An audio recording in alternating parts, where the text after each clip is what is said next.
Hello, నేను pastor Madan మోహాన్ని.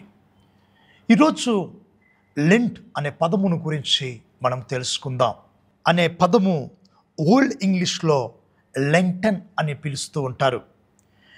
దీని యొక్క అర్థము స్ప్రింగ్ సీజన్, అంటే వసంతకాలము. వసంతకాలం అన్నప్పుడు భూమిని ఒక విత్తనము చీల్చుకుని ఏ విధంగా అయితే బయటకు వచ్చి చిగురించి అది ఒక వృక్షముగా ఫలాలను ఇస్తుందో అటువంటి జీవితమును తెలియచేసేది. ప్రియమైనటువంటి వాళ్ళారా, ఈ యొక్క రూట్ వర్డ్ మనం గమనించినప్పుడు వెస్ట్రన్ జర్మనిక్ రూట్ వర్డ్గా మనము ఇది ఉందని గమనించవచ్చు. దానినే లాంకినాజ్ అంటారు. దాని అర్థం ఏమిటంటే లాంగ్ డేస్ అని అర్థము. అయితే ఈ యొక్క లెంట్ను గురించి బైబిల్లో మనం ఎక్కడా కూడా చూడము, కానీ ఇది మొట్టమొదటిసారిగా నైసియా సభ కాన్స్టంటైన్ I అనే రోమా సామ్రాజ్యపు చక్రవర్తి ప్రభువైన యేసు క్రీస్తును తన రక్షకుడు అంగీకరించిన తర్వాత ఆయన మీటింగ్ పెట్టినప్పుడు అక్కడ నిర్ణయిస్తారు. ఈ నిర్ణయించటంలో మరి ఈ యొక్క సాంప్రదాయబద్ధముగా ఇది చక్కగా ఉండాలి అని వారు నిర్ణయిస్తూ ఉంటారు. అనగా ఈ లెంట్ సీజను ఎప్పుడు ప్రారంభించబడాలి, ఎప్పుడు ముగించబడాలి అన్న కోణంలో వారు అక్కడ డిస్కస్ చేసినప్పుడు ఫిబ్రవరి 10 నుంచి మార్చి 4వ తేదీ ఈ యొక్క మధ్యకాలంలో లెంట్ యొక్క ప్రారంభ దినము ఉండాలి. ఆదివారం ప్రభువు మరణించి పాతిపెట్టబడి తిరిగి లేచినటువంటి దినముగా ఆదివారం ఉండాలి అనేది వారు నిర్ణయిస్తూ వచ్చినారు.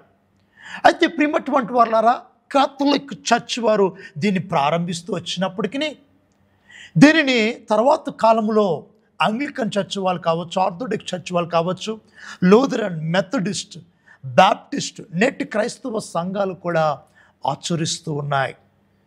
ఎందుకు అంటే ఇది ఆత్మీయ ఎదుగుదలకును ఒక క్రమమైనటువంటి జీవితమును జీవించుటకును ఎంతో ఉపయోగపడేదిగా ఇది ఉంది అని వారు గమనిస్తూ దీనిని ఆచరిస్తూ ఉన్నారు.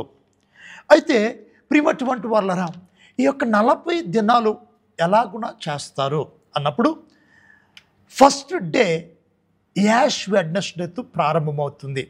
దాన్నే భస్మ బుధవారం అంటారు. ఈ రోజుతో ప్రారంభమైనటువంటి ఈ లెంట్ సీజన్ 40 దినాలు పాటిస్తూ ఉంటారు. 40 దినాలు ఎక్కడి వరకు అంటే యేసు క్రీస్తు ప్రభువు తిరిగి లేచిన రెజరక్షన్ డే అని చెప్తూ ఉంటాం కదా, అక్కడ వరకు. ఈ యొక్క దినాలన్నీ మనం చూసినప్పుడు 46 దినాలుగా వచ్చినప్పటికీ 6 ఆదివారాలు ఇందులో ఉంటాయి. ఈ ఆదివారాలను స్కిప్ చేస్తారు. ఎందుకు స్కిప్ చేస్తారంటే అది ప్రభువు తిరిగి లేచిన దినము, అది శుభదినము. మిగిలిన రోజులన్నీ కూడా అనేకులు యేసుక్రీస్తు ప్రభు యొక్క శ్రమలను తలంచుకునుచు ప్రార్థనా జీవితమును కలిగి ఉంటూ తమ్మును తాము ప్రభువుకు ప్రతిష్ఠించుకుంటూ ఉంటారు. అనేకులు ఉపవాసము కూడా ఉంటూ ఉంటారు. ప్రభువు యొక్క శ్రమలను ధ్యానిస్తూ ముందుకు సాగిపోతూ ఉంటారు. ఈ విధంగా 40 దినాలు క్రైస్తవ శాఖల వారు ఆచరిస్తూ ఉంటారు. అయితే ఈ 40 ఎక్కడి నుంచి తీసుకున్నారు అన్నప్పుడు ప్రభువుడు యేసుక్రీస్తు వారు తన పరిచర్య ప్రారంభానికి ముందు 40 దినాలు ఆయన ఉపవాసం ఉంటారు. ఎందుకంటే తన పరిచర్య కొరకు ఆయన సిద్ధపడుతున్నటువంటి విధము. అలాగునే దీనిని ఎందుకు ఆచరిస్తారు అన్న మనొక ప్రశ్న వేసుకున్నప్పుడు పాపి అయిన ప్రతి మనుష్యుడు మారు మనస్సు పొందిన ప్రతి వ్యక్తి బాప్తిసము కొరకై సిద్ధపడాలి.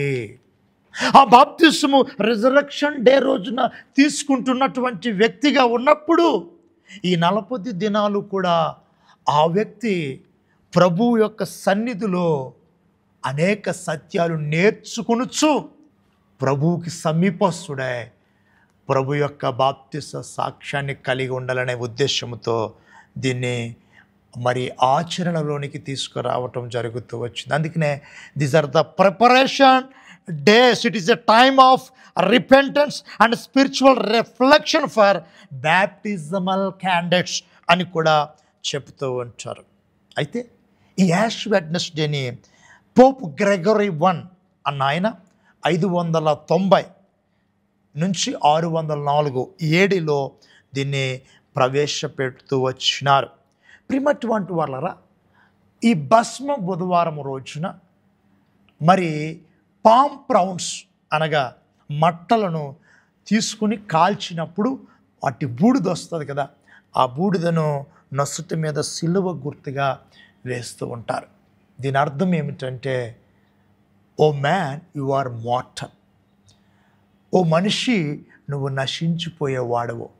అయితే ఈరోజు నువ్వేమై ఉన్నావో అది క్రీస్తు కృప ఉన్నది, క్రీస్తు ఇచ్చినటువంటి రక్షణ ఉన్నది, క్రీస్తు ఇచ్చినటువంటి నిత్య జీవమై ఉన్నది. ఆ సత్యాన్ని నువ్వు జ్ఞాపకం చేసుకుంటూ క్రీస్తు సన్నిధిలో నువ్వు ముందుకు సాగిపో అనే సత్యాన్ని ఇది తెలియచేస్తుంది. ప్రియమైనటువంటి వారు, అయితే యాష్ వెడ్నెస్డే అన్నప్పుడు సాధారణంగా మరొక కోణము మనము ఏమి చూడవచ్చు అంటే, సంఖ్యాకాండం 19వ అధ్యాయంలో ఒక ఎర్రని పెయ్యను ఇశ్రాయేలు ప్రజలు మరి వధించి దానిని దహించాలి. దానిలో మరి 3 రకాలు కలపాలి. ఒకటి సీడర్ వుడ్, తర్వాత హిస్సోప్, మూడవది స్కార్లెట్ ఊల్. ఈ మూడింటిని కలిపి దహించబడినటువంటి ఆ దహనం ద్వారా వచ్చినటువంటి ఏదైతే మరి ఈ యొక్క చూర్ణం ఉంటుందో దానిని నీటిలో కలపాలి. కలిపిన తర్వాత ఇది 3 కోణాలలో అప్లై చేయాలి. ఒకటి, ఒక వ్యక్తి అపవిత్రుడైనప్పుడు ఆ వ్యక్తిపై ఈ శుద్ధ జలము చల్లాలి. ఏదైతే ఈ బూడిద కలపబడినటువంటి జలము చల్లినప్పుడు ఆ వ్యక్తి శుద్ధి చేయబడతాడు. రెండవది, ప్లేస్ చనిపోయారు లేదా ఆ స్థలం అపవిత్రపరచబడింది, ఆ స్థలం పవిత్రపరచబడటానికి. మూడవది ప్లండర్, అనగా మరి ఇశ్రాయేలు ప్రజలు ఏదైనా దేశాన్ని జయించి అక్కడి నుంచి దోపుడు సొమ్ముగా కొంత సొమ్ముని తీసుకొచ్చినప్పుడు అస్తి శాపగ్రస్తమైన ఉన్నట్లయితే దాని మీద ఈ జలము చమ్మినప్పుడు శుద్ధి చేయబడుతుంది. కనుక ఎంత అంతరార్థమైనటువంటి విషయం ఇక్కడ దేవుడు వారికి చెప్పినాడు. అయితే ఆ యొక్క ఎర్రని పైగా మరి నీ కొరకు నా కొరకు బలైంది ఎవరో కాదు, ప్రభువు యేసుక్రీస్తు వారు. ఆయన ద్వారానే, ఆయన రక్తము ద్వారానే మనకు పాప శుద్ధి అనే సత్యాన్ని ఈ యాష్ వెడ్నెస్డే వెనకాల ఉన్నటువంటి చరిత్ర మనకు తెలియజేస్తూ ఉంది. ఇది మొట్టమొదటి విషయం. రెండవది, ప్రియమైనటువంటి వారులారా, గివింగ్ అండ్ గివ్ అప్. అనగా గివింగ్ అన్నప్పుడు చారిటీ అనేది తెలియజేస్తూ ఉంది. మనము ఈ యొక్క శ్రమ దినములుగా పిలువబడుతున్నటువంటి ప్రభు యొక్క శ్రమ దినములను మనం ధ్యానిస్తూ ఉన్నప్పుడు మనము ఇచ్చువారుగా ఉండాలనేది ప్రభు ఉద్దేశం. ప్రభు మన కొరకు సమస్తమును ఇచ్చేసాడు, చివరికి తన ప్రాణము కూడా మన కొరకు అర్పించుకున్నాడు ఫిలిప్పీ 2 ప్రకారం. అలాగే నువ్వు కూడా ఇచ్చువాడగా ఉండాలి. రెండోది, గివ్ అప్, అనగా దేవుని కొరకు నువ్వు వదులుకోవాలి.